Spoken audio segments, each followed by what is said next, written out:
We're talking NFL draft sleepers. We have 11 guys, one for every position. Players who are flying under the radar relative to how much we like them, Zach. So some bigger names, some names you probably don't know, and I guarantee we've got a couple that even folks who are really into the draft, they're not on your radar. They need to be. Folks, as we go through this episode, drop us a comment. Let us know who you like, who you don't like, who we're talking about, guys you're excited about. You could ask us a question on any of these prospects, even if we don't talk about them tonight.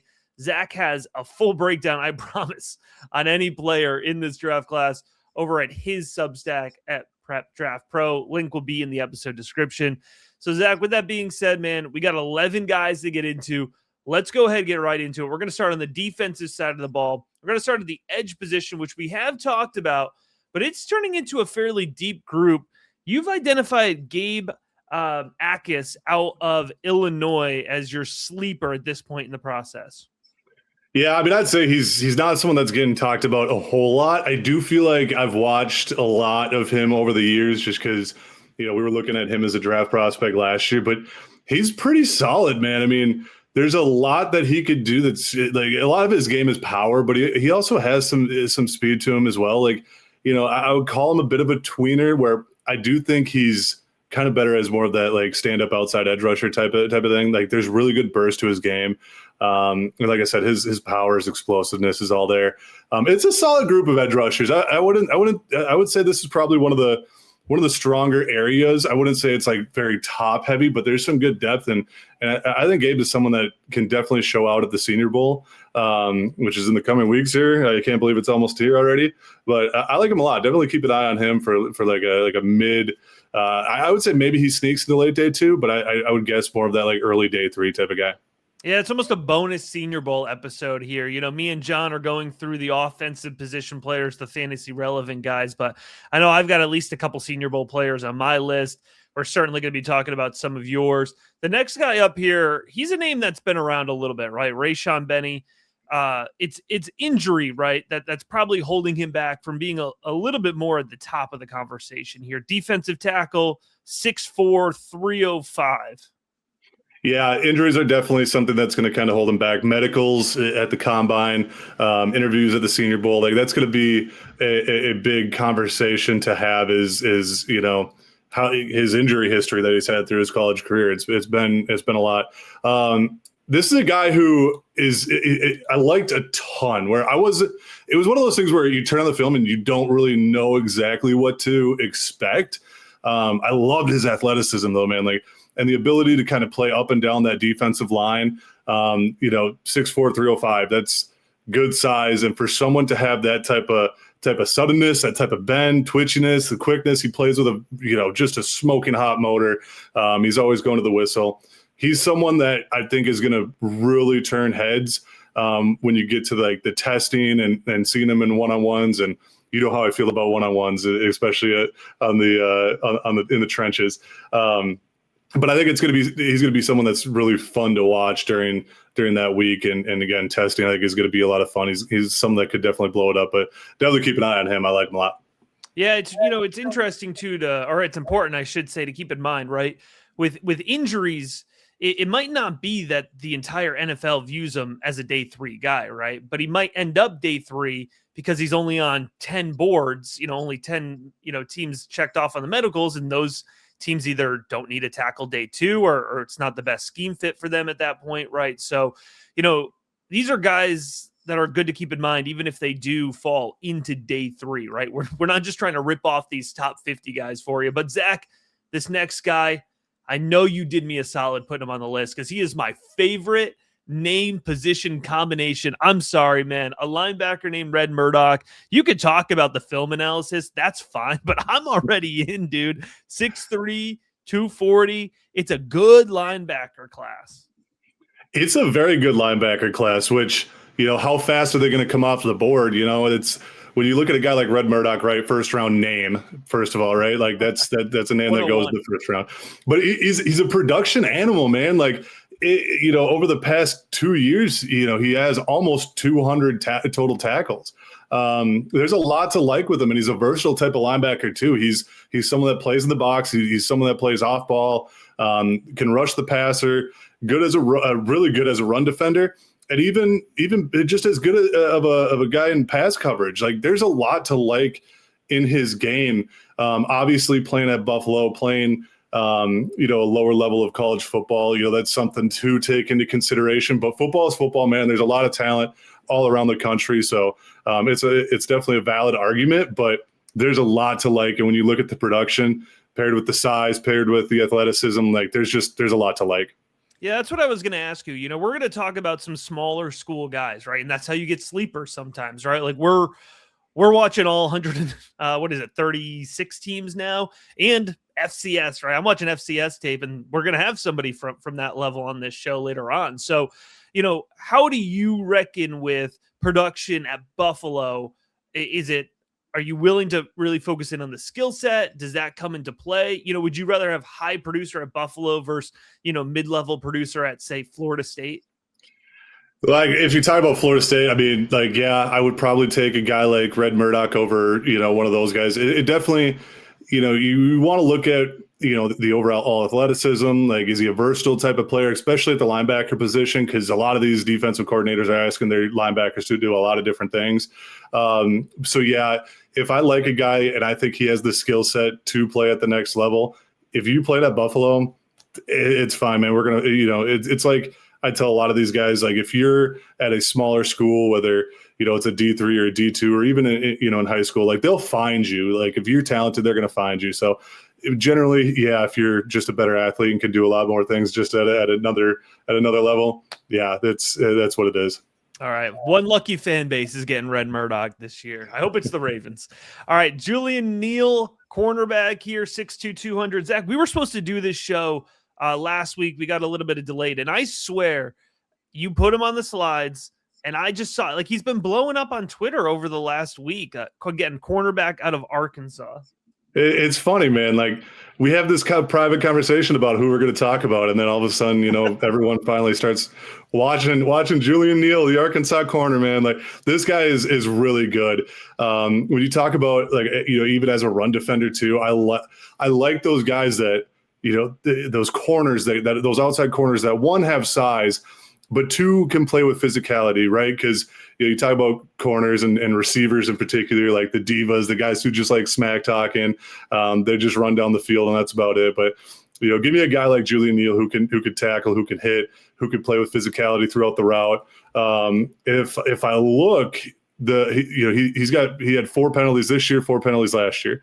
That's not a whole lot for a corner. Let's be honest. Even looking at some of the top corners, Avion Terrell had 7 last year. D'Angelo Ponce had 7 last year as well. Like, this year they have 0, so that's a different story. But I'm just making the point, like, even some of these top guys, they get penalties thrown their way. So it happens. So to have 4 this year is definitely not a knock on him. I think he's someone that's going to fly up draft boards. He's going to be someone that goes a lot earlier than people expect. And again, like, he wasn't talked about. Now he's starting to get that traction that he definitely deserves. There's just a lot to like with Julian Neal, and I think teams are going to really love what they see come testing, come one-on-ones, come team drills, all the above. There's a lot to like with him. Yeah, he'll be down in Mobile, I believe, right? He accepted an invitation. So, he's the type of guy, especially, I find physical corners, good size, right? Those isolation drills are so important in Mobile. You might see Julian Neal locking somebody down on a highlight clip floating around Twitter here in about a week and a half. I didn't even mention he had 8 interceptions this year as well. Like, that's good. Or wait, am I looking? No, he had 8 PBUs. Sorry, he had 2 interceptions. Still, 2 interceptions not bad. 8 PBUs is good too. So, I was like playing on the Arkansas defense in particular. All right, one more guy on the defensive side before we flip to offense here. That's Jalen Husky. He's our choice for safety here, Zach. 6'2", 201, out of Maryland, but he started off at Bowling Green, I believe. Yeah, that sounds right. This is another guy, good size and versatile, right? Like, he'll play free safety. He'll drop down in the box. He'll play in the slot. Someone that, he's got the Shrine Bowl invite. I think he's going to show out during the Shrine Bowl and possibly get the Senior Bowl call up. But yeah, 6'2", 201, obviously has the size. Really good tackler, can play that deep rangey type of safety role as well. And you look at his QBR against 50.7 is what I got right here. I mean, he's a guy that can play the ball in the air and go get it and break passes up at the catch point. Jalen Husky, man, like this is a good safety class as well. Like, I know, we talk about this class as a whole as not being as top heavy and talented. But, we talked about the linebackers, safeties as well is a fairly deep class overall. And Husky's right in the mix of that. Yeah, I think the big word there is versatility, right? The more versatile you are, the more schemes you can fit in. It's easier to find a role for you to contribute right away, right? And that's going to be valuable after you get past, round 3, right? Even into round 3, just being able to fit in a specific scheme is going to get you drafted higher. If you're enjoying this video, you are going to love what we have available over at patreon.com/rookiebigboard, including access to our Discord, the Scouting Notebook rankings, 2026 Senior Bowl primers, Combine primers, and of course the 2026 Rookie Guide, personalized roster consultations.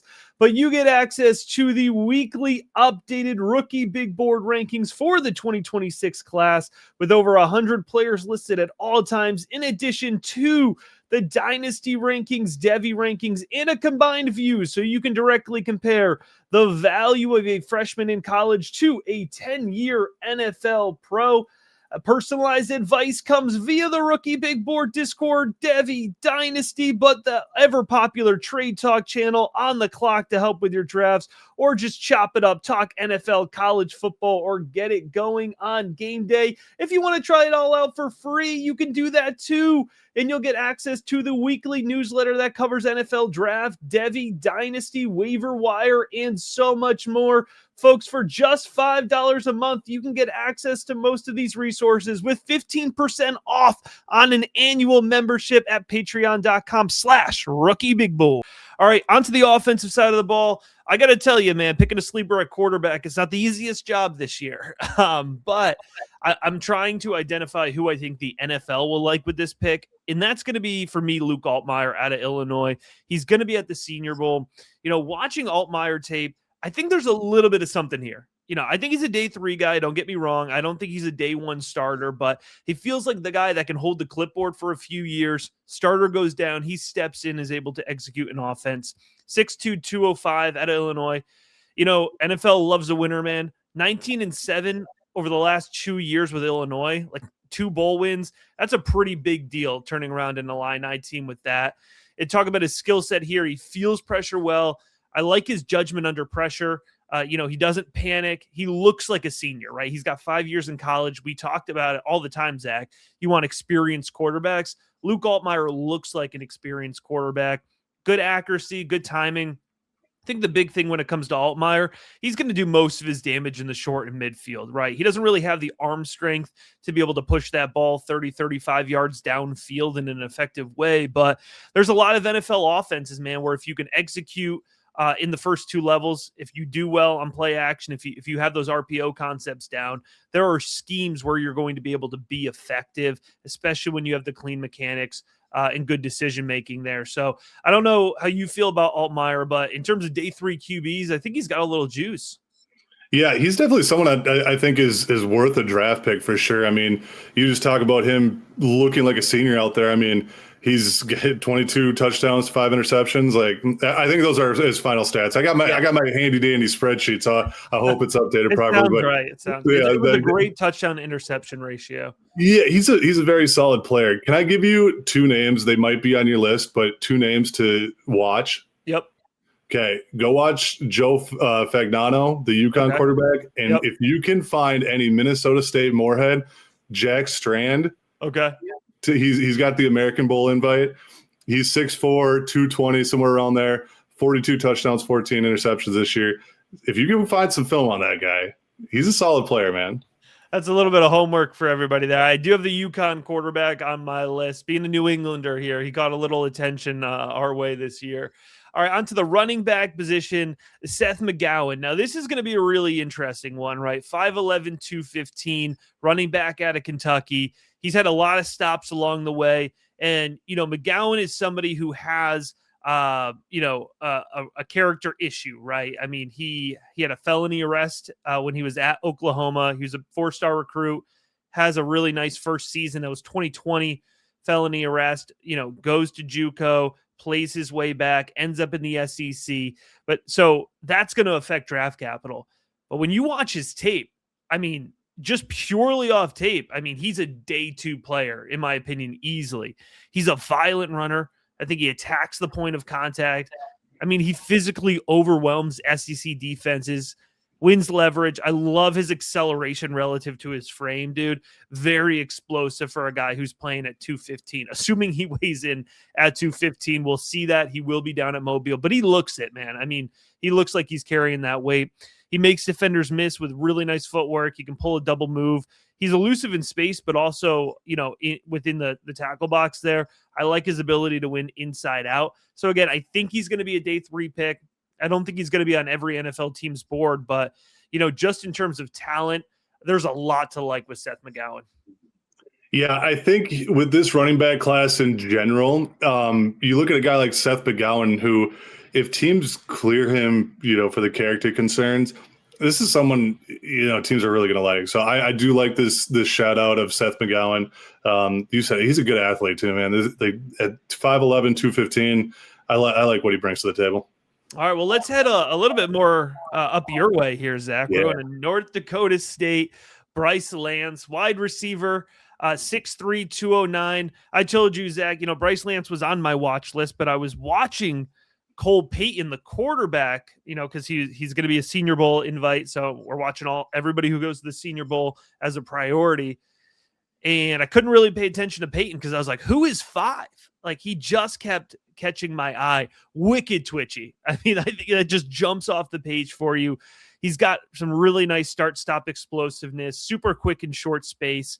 I love his ability to burn defensive backs along the boundary. Now, the big question you're always asking, right? I'm watching North Dakota State film, right? So when a guy looks super fast, if he's burning defensive backs, what does that mean? My general rule when I'm watching FCS guys is I don't want them to win. I want them to dominate, right? That was kind of my thing with Tucker Kraft going back a few years. I love Tucker Kraft so much. He dominated at that level. Dallas Goddard, same thing, right? So when I watch Bryce Lance, I see somebody who absolutely dominates the defensive backs assigned to him. He wins well late with ball tracking, subtle use of hands.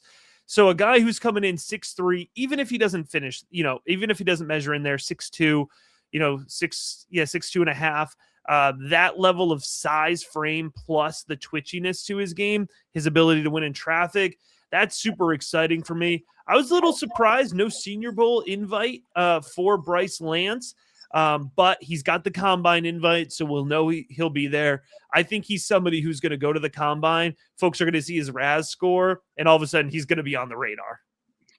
Yeah, he's a heck of an athlete, right? You touched on it. That twitchiness is nuts. I think he probably runs like a mid 4.4 as well, which is good, really good for a guy of his size. Yeah. There's a lot to like with him, but again, it's NDSU wide receiver. People are going to be like, oh, Christian Watson, Watson hasn't been bad. Had a bad go, man. Yeah, he hasn't been bad. But at the same time, that's what people like to do. But yeah, there's a ton to like with Bryce Lance, man, and the other problem though is how deep this receiver class is. It's deep. Yeah, it's deep. This is probably the how do I want to put it? This position group is probably the best as a whole in this draft class. Like, there's just a lot of really solid players. So where is he going to go? Like, what team's going to like him? I have him as like a mid to late day 2 type of pick. Yeah. I don't think he gets to that day 3. But yeah, this is going to be a guy to keep an eye out for sure. Right, that RAS score is going to be fun. Yeah, I mean, I agree. Could he fall to round 4? Yes, just because of how many options there are. And with wide receivers, right, you're always pairing up a team that wants a wide receiver with what they have in need. Bryce Lance, you're playing him along the boundary, right? He's not the most versatile alignment, but, I think it's going to be like an Isaac Tesla, right? Like, it only takes one team to fall in love with you to make you a round 2 pick, or, Pat Bryant last year. All right, let's go. The next guy up here is Justin Joly, and this is cheating a little bit, Zach, because, people know Justin Joly, right? It's not an under-the-radar name, but I wanted to put him on the sleepers because I think he's a sleeper, like top 40 pick. I really think that he could go a lot. Folks are kind of in consensus, day 2 guy, keep an eye on him. I can see an NFL team falling in love with him. So 6'3", 251, again, tight end. He's out of North Carolina State, started his college career at UConn, 2 good seasons, and then super productive in the Wolfpack offense, which is just not a pass-forward offense. Even with CJ Bailey, he really relied on Justin Joly underneath. He wins with good bend. He's a super fluid athlete. He moves really well laterally. So you're talking about a fluid athletic tight end that is still, weighing in at 250. So he's not a small frame. He's very well cut up. I think he carries a lot of that in pure muscle. Quick and short space. I love his redirection ability, right? So good catch and turn ability. After the catch, he's a factor. He wins in tight space, right? So he can be elusive and he can kind of shake guys, even if he's not, manufactured into wide open space. I love his ability to separate. I think he's a legitimate route runner and he wins near the catch point. Just really consistent hands all around, really consistent player. So he's somebody, I'm not saying like he's exactly like Sam Laporta, but kind of how Sam Laporta, he ended up in the 40s, right? A little bit higher than we thought. I can just see an NFL offense saying, we need this guy, right? Like he is somebody who will cause defensive coordinators to reconsider the way that they're lining up their defense. And that in and of itself is valuable. I agree with everything you touched on. Something that needs to be added to that is his versatility, his ability to. He'll line up at the slot. He'll line up in line. There's a few snaps where he's out wide as well. And in a class that doesn't have like this amazing blocker, he's not bad. I wouldn't say he's like the best blocker out of all. He's not a liability. He's not a liability, and that's a good way to put it. So there's a lot to like, man. I don't hate the thought of him going, a lot sooner than people think. And just to touch on that too, like I was talking to another guy about this, but there are so many guys where, you might like, but it's like, they're going to be like day 3, whatever. And then they end up going like day 2, or there's a guy, you might watch where it's like, I didn't really like him very much. And he goes, top 100. And it's like, whoa, what's going on here?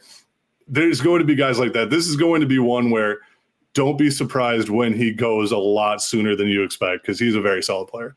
Completely agree. All right, we have offensive line to talk about.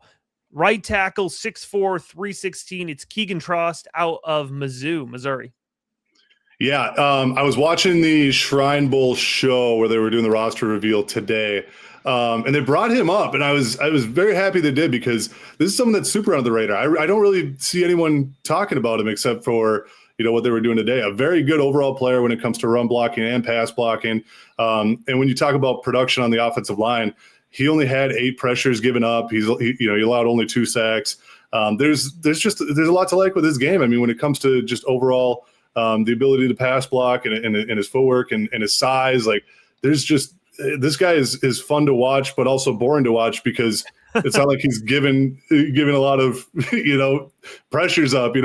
He's just handling what's in front of him, and he does it really well. Like I love the way he moves in space, that power he has as well, and just the overall athleticism. I think it's like I put on the slide there, like it's going to show at the combine. This is a good athlete right here. Yeah, absolutely. I mean, and you said it perfectly, right? Like if you're watching offensive tackles and you're bored, it's good news, man. That is good news. You don't want to know about your offensive line. All right, last guy we have here, left guard. And before we get into him, just a reminder, folks, make sure you're subscribed, whether you're watching or whether you're listening.